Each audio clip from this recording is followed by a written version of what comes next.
Hi, I'm Dr. Katherine Morris. I'm an environmental psychologist, and I'm here with Beyond the Obvious Productions. We're going to go beyond the obvious into the Peripoint Building behind me and find out what was in the mind of Michael Belisle, the architect and artist who created this building.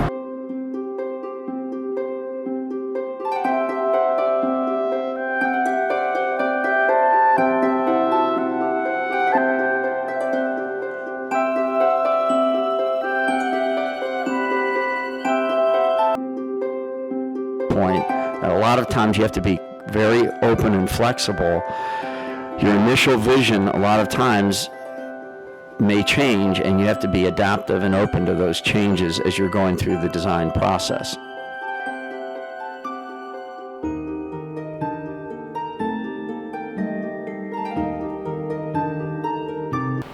So this is our communal conference room.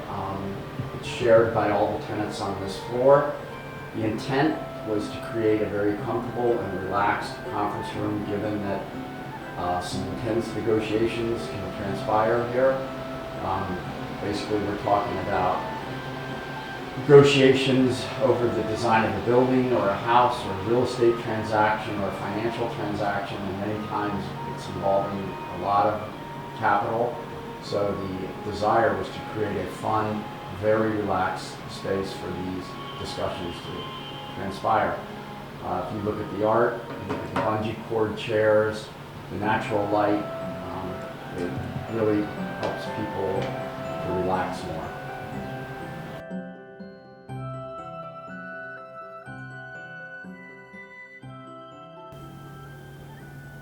This is Andy Putterman's office. To use Andy's own words, the experience he had when he first encountered this office was that of surprise and delight. The surprise largely emanating from the delightful balcony at the point with its commanding views. Also the projecting bay, which gives you almost 180 degrees views of the city. The delight is largely emanating from the preponderance of natural light, the minimal furnishings, and the deft use of color, a very minimal color palette.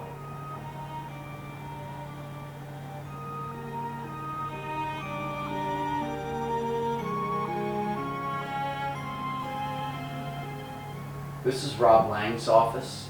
He's a builder, developer. He collaborates with me on many projects. Like the other two offices, it has a projecting bay. There's an abundance of natural light. This actually gives the illusion of a bigger office than it really is.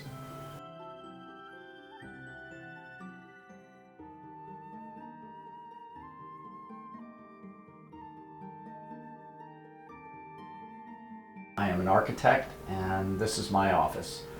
I consciously chose the smallest of the three offices and the one most remote because it felt more private to me.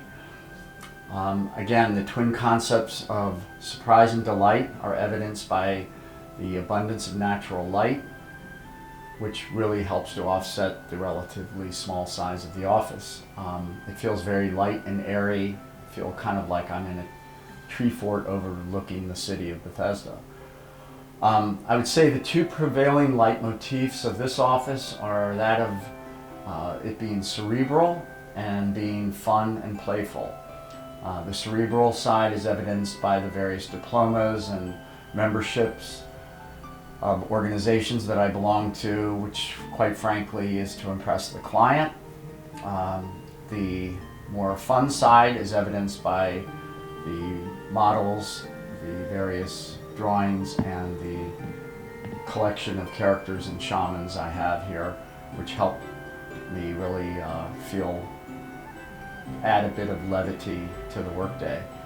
One of the more important aspects to my office is the idea of it being a very creative, inspiring place to work out of.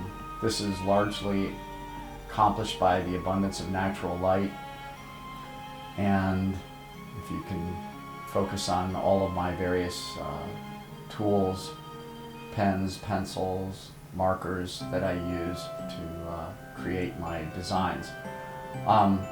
It's very important for me to work out of a very creative, fun, inspiring space, and I think this office does a pretty good job of that.